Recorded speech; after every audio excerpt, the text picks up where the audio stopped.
Hello बच्चों, आज हम क्लास सेवन्थ का फिक्स करेंगे और कल का ही टॉपिक है। टॉपिक का नाम है मार्केट्स अराउंड अस। तो आज हम इसमें शॉपिंग कॉम्प्लेक्सेस की बात करेंगे। तो अभी तक हमने देखा है वीकली मार्केट्स की बात की हमने कल, और हमारे नेबरहुड में जो मार्केट्स होते हैं उसकी बात की। तो इनके अलावा और भी ऐसे मार्केट्स होते हैं जो अर्बन एरियाज़ में होते हैं, मतलब जो सिटी में होते हैं और जिनमें बहुत सारी शॉप्स होती है। तो उनको किस नाम से बुलाया जाता है? शॉपिंग कॉम्प्लेक्सेस के नाम से बुलाया जाता है। तो आज के टाइम पे ऐसे अर्बन एरियाज़ है, बहुत सारे ऐसे अर्बन एरियाज़ है जहाँ पे क्या होता है, बिल्डिंग्स होती है वो मल्टी स्टोरीड होती है और एयर कंडीशनड बिल्डिंग्स होती है, जिसमें अलग अलग फ्लोर पे शॉप्स होती है, तो जिनको मॉल्स कहा जाता है। तो अर्बन मार्केट्स में आपको क्या मिलता है? आपको ब्रांडेड कपड़े सॉरी ब्रांडेड चीज़ें मिलती है और नॉन ब्रांडेड चीज़ें भी मिलती है। दोनों ही ब्रांडेड और नॉन ब्रांडेड चीज़ें मिलती हैं। तो जो ब्रांडेड चीज़ें होती है वो क्या होती है? एक्सपेंसिव होती है, महंगी होती है। तो उनको प्रमोट कौन करता है? ब्रांडेड चीज़ों को उनको एडवर्टाइजिंग कंपनीज प्रमोट करती है और क्या क्लेम करती है कि इनकी क्वालिटी बेटर है। जैसे हमने अंडरस्टैंडिंग मीडिया में पढ़ा था कि जो ये होते हैं एडवर्टाइजिंग वाले, वो क्या करते हैं, बार बार अपनी ऐड दिखाते हैं बार बार किसी शो के टाइम पे। तो इससे क्या करते हैं, वो अपने ब्रांड का प्रमोशन करते हैं, एडवर्टाइज़ करते हैं। तो इसमें भी वैसा ही है कि जो ब्रांडेड चीज़ें होती है वो जब अगर उनका प्रमोशन अच्छे से होता है तो फिर लोग भी उनकी तरफ खींचे चले जाते हैं कि अगर ये टीवी में बार बार ही आ रहा है तो इसकी क्वालिटी भी अच्छी होगी, ब्रांड अच्छा होगा। तो इसलिए लोग ब्रांडेड चीज़ें खरीदते हैं ज़्यादातर। तो जो कंपनीज ये प्रोडक्ट्स प्रोड्यूस करती है वो उनको बेचती भी है। कैसे? शॉप्स में बेचती है और अर्बन मार्केट्स में बेचती है कभी कभार, और कभी कभार स्पेशल शोरूम्स होते हैं वहाँ पे भी बेचते हैं। तो जो नॉन ब्रांडेड चीज़ें होती है वो क्या करते हैं, कुछ लोग ही ऐसे हैं जो ब्रांडेड चीज़ों को अफोर्ड कर पाते हैं। जो मेजॉरिटी है लोगों की, वो नॉन ब्रांडेड चीज़ें अफोर्ड करते हैं और नॉन ब्रांडेड चीज़ें ही खरीदते हैं। तो अब बात करते हैं चेन ऑफ मार्केट्स की। तो हमने क्या पढ़ा अभी तक? अलग अलग मार्केट्स के बारे में पढ़ा।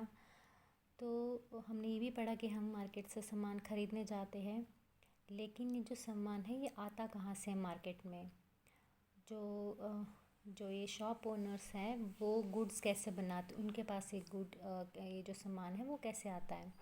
तो जो ये सामान है ये फैक्ट्रियों में प्रोड्यूस होता है या फार्म्स में या होम्स में। कभी कभार क्या होता है ना कि हम डायरेक्टली ये जो चीज़ें हैं वो फैक्ट्री से हम नहीं ख़रीद सकते, जहाँ पे चीज़ें बनती हैं वहाँ पे हम ख़रीद नहीं सकते डायरेक्टली या फार्म से। तो जो प्रोड्यूसर्स होते हैं वो भी इंटरेस्टेड नहीं होते, मतलब जो ये चीज़ें बनाते हैं तो वो भी इंटरेस्टेड नहीं होते हैं कि स्मॉल क्वांटिटी की चीज़ें बेचेंगे। जैसे कि अगर आपको 1 किलो सब्ज़ी लेनी होगी तो वो प्रोड्यूसर जो होगा वो तो इंटरेस्टेड नहीं होगा 1 किलो सब्ज़ी बेचने में। या अगर आपको एक प्लास्टिक मग ख़रीदना होगा तो आप सीधे फैक्ट्री में नहीं जाओगे ना ये एक प्लास्टिक का मग ख़रीदने। तो क्या होता है, जो लोग होते हैं प्रोड्यूसर और फाइनल कंज्यूमर्स के बीच में, उनको क्या बोलते हैं? ट्रेडर्स बोलते हैं। तो जो होलसेल ट्रेडर होता है वो पहले इन चीज़ों को लार्ज क्वांटिटी में ख़रीदता है। एग्ज़ाम्पल के तौर पे अगर वेजिटेबल होलसेल ट्रेडर होगा, मतलब जो सब्ज़ी होलसेल पे ख़रीदेगा, वो कितना ख़रीदेगा? वो तो सब्ज़ी बहुत किलोज़ में ख़रीदेगा। वो 1 किलो 2 किलो तो ख़रीदेगा नहीं। वो क्या करेगा, 25 किलो से 100 किलो तक के बीच में ख़रीदेगा, इतना क्वांटिटी में वो ख़रीदेगा। फिर वो क्या करेगा, ये जो सब्ज़ी उसने ख़रीदी तो फिर वो बाकी ट्रेडर्स को बेचेगा। तो ऐसी मार्केट्स में क्या होता है, इनके बीच में, ट्रेडर्स के बीच में बाइंग और सेलिंग चलता रहता है। तो इन्हीं जो ट्रेडर्स का जो लिंक होता है, इन्हीं लिंक्स के ज़रिए जो चीज़ें हैं, जो सामान है, वो फार अवे प्लेसेस में पहुंचते हैं। जो ट्रेडर होता है जो फाइनली वो चीज़ें कंज्यूमर को बेचता है। कंज्यूमर कौन हो गया? हम लोग, जो हम लोग चीज़ें ख़रीदने जाते हैं। तो जो ट्रेडर होता है वो फाइनली कंज्यूमर को सामान बेचता है, तो उसको हम क्या बोलेंगे, उस ट्रेडर को हम रिटेलर बोलते हैं। तो ये जो रिटेलर है ये कोई वीकली मार्केट का ट्रेडर हो सकता है, हॉकर हो सकता है हमारे नेबरहुड का, या शॉपिंग कॉम्प्लेक्स का हो सकता है, या दुकानदार हो सकता है कोई भी। तो हम इसको एग्जाम्पल से समझते हैं कि समझ सकते हैं कि हर सिटी में एरियाज़ होते हैं होलसेल मार्केट्स के लिए। तो यहाँ पे क्या होता है, जो चीज़ें होती है, जो सामान होता है वो पहले पहुँचता है और फिर वहाँ से होलसेल मार्केट से वो बाकी ट्रेडर्स के पास पहुँचता है।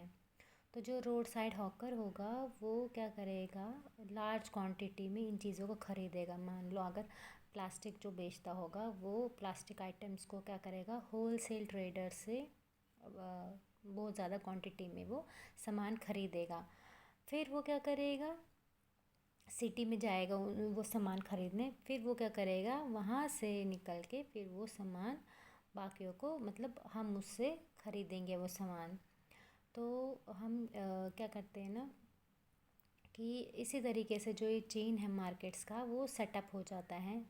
तो लेकिन जब हम ये चीज़ें ख़रीदते हैं हमें नहीं पता होता है, हम अवेयर नहीं होते हैं कि जो चीज़ें हैं वो ट्रैवल करती, मतलब वो किन किन जगहों से ट्रैवल करके हमारे तक पहुंचती, मतलब चेन होता है मार्केट्स का, हम इसके बारे में अवेयर नहीं होते हैं।